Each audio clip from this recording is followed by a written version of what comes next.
Hail, friend, and welcome to Olympia, home of the Olympic Games. I've often dreamed of competing in the Games. If my sight was better, my legs and arms were stronger, and my coin purse was fatter. But that is not what the gods want, so I continue making the best of the path they've laid out for me. We're standing in the main section of Olympia, where the Olympic Games themselves took place. Over the course of the festival, athletes competed against each other for prestige and glory to honor themselves and their cities. Enjoy your visit, friend. I'll check in when you're done to make sure you've been paying attention.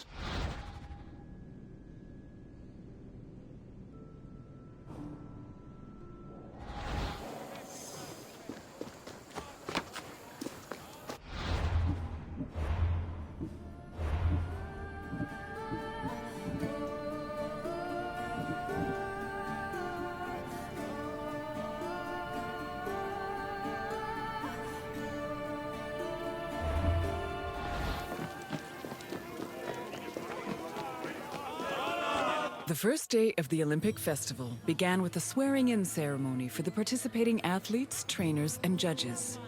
The ceremony took place in front of the altar of Zeus Horkios, or Zeus of the Oath. Athletes would swear that they would follow the Olympic rules, while judges promised to be fair and unbiased.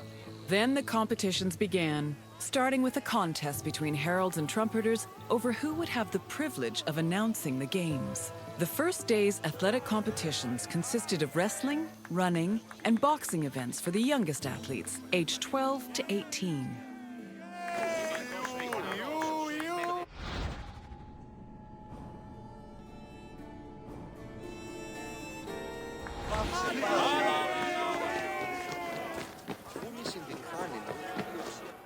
The second day began with a grand procession into the Hippodrome to celebrate the start of the popular equestrian events.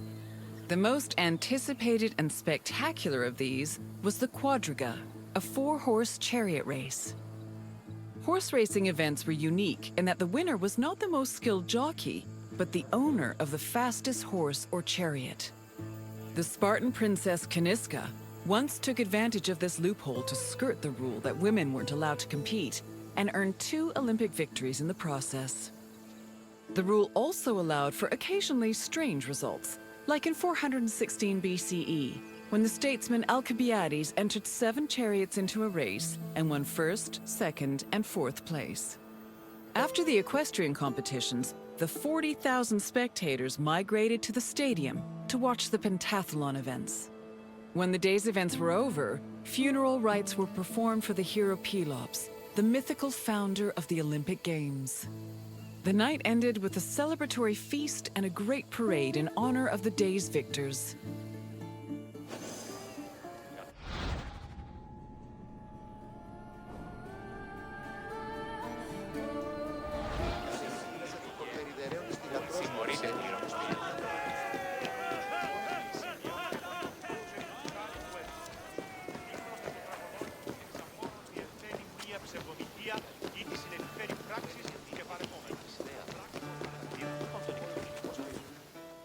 Victory at the Olympic Games was one of the highest honors a mortal could achieve, and there were several ways to immortalize that honor.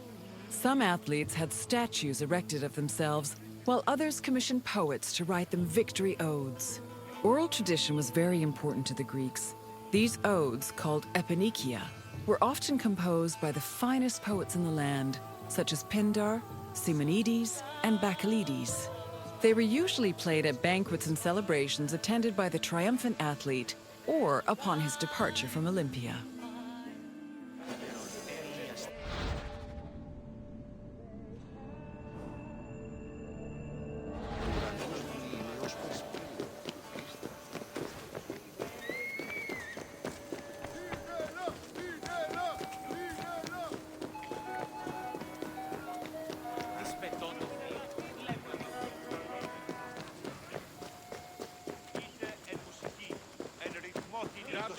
The pentathlon took place at the stadium on the second day. As its name implies, it was made up of 5 events: discus throwing, javelin throwing, jumping, racing, and wrestling. There are several differences between the ancient version of events and their contemporary counterparts. For example, ancient long jumpers held weights in their hands to give them momentum to launch, since there was no run-up before the jump. Similarly, if an athlete won the first 3 events, they were immediately declared the winner, instead of being judged by their overall performance in all 5 events. Running events work the same as they do today, with the notable exception of all the athletes being nude. As for wrestling, competitors were not divided by weight class as they are today, but instead by age. The winner was the first to throw his opponent to the ground 3 times.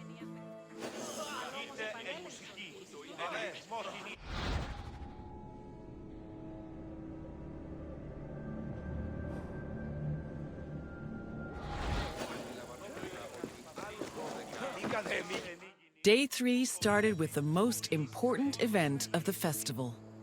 A procession of Hellenodikai, ambassadors, competitors, and animals made their way to the great altar in front of the Temple of Zeus. The animals were then offered as the official sacrifice of the festival. The afternoon of Day 3 was dedicated to foot racing events. Running was the oldest event of the Games, and in fact was the only event at the first Olympics. The main race was called the Stadion, which was a sprint of around 180 meters. The winner was granted the honor of lending his name to the 4-year period between the Games. This period was known as the Olympiad.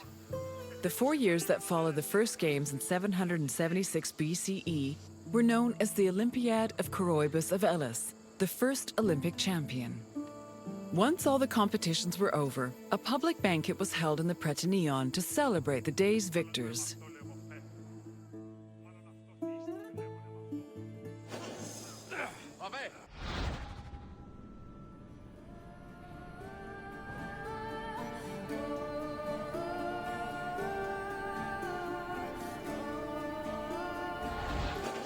Συ, βούβασαν οι όσε. Διατάξω τους αλήτας δώσιν συ ενισχυρών πλήγμα. Day 4 was mainly for combat events. Wrestling matches were held in the morning, followed by boxing and pankration. Pankration was a no-holds-barred mix between wrestling and boxing. Almost all moves were permitted, except for biting, poking the eyes or mouth, and striking the genitals. The event was very popular, and it was seen as the ultimate expression of strength and technique. Later on in the afternoon, there was a unique racing event called the Hoplitodromos, or race in armor. In this event, competitors wore a helmet and held a shield to simulate running in the battlefield.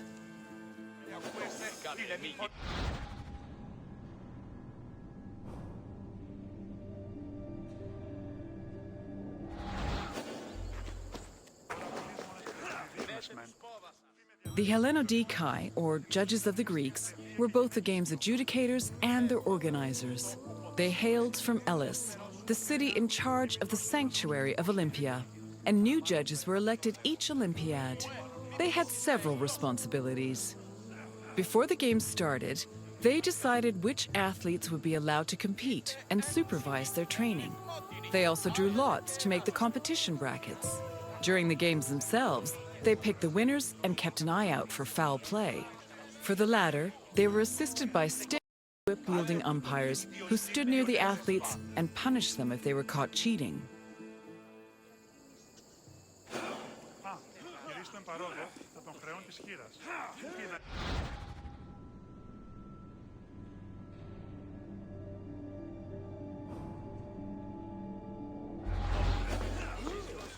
Μάλλον το είδαμε όλο.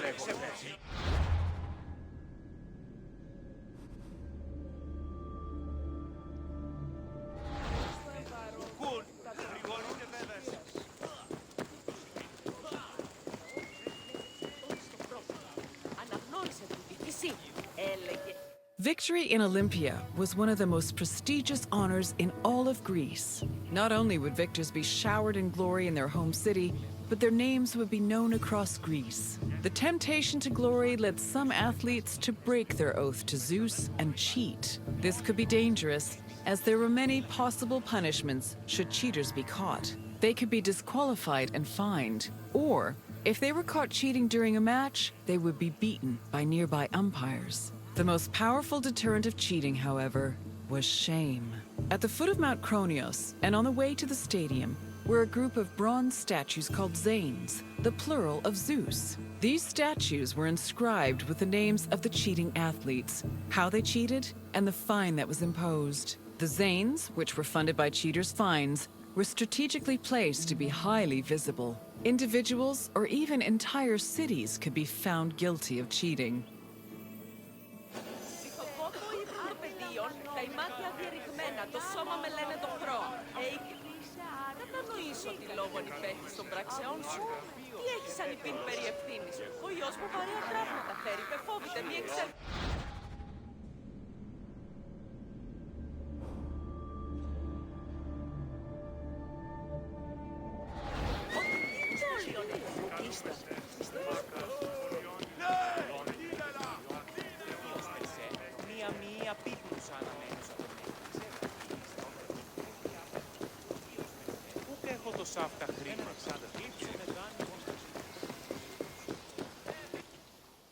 The Prytaneion was the administrative center of the cult of Olympia and the Olympic Games.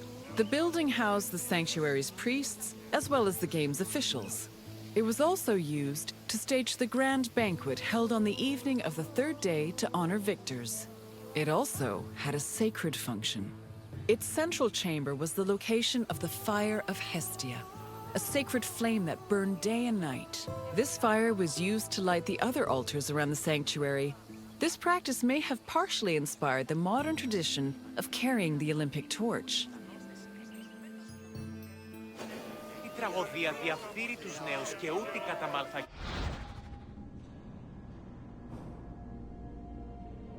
Τραγωδία ανέρεσης εστί. Εστιμιασμός μυτιόμενος συνακλονίζει. Hello again! I hope you enjoyed your visit. With their spectacular events and lavish banquets, the Olympic Games were a feast for the senses. I am certain even Zeus himself was entertained by the festivities. Now, is there anything else you'd like to do? Wonderful! Let the mental Olympics begin. Let's start with an easy one. Which notable woman won an event in the Games?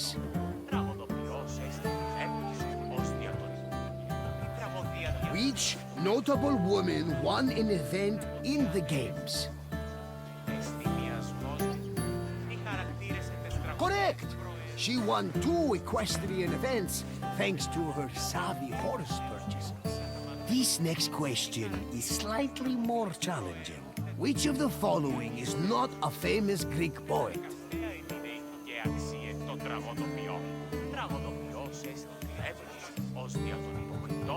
Which of the following is not a famous Greek poet?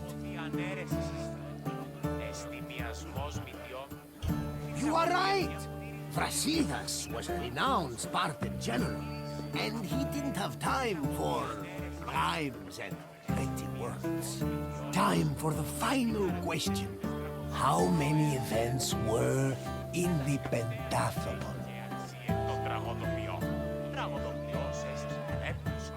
How many events were in the pentathlon?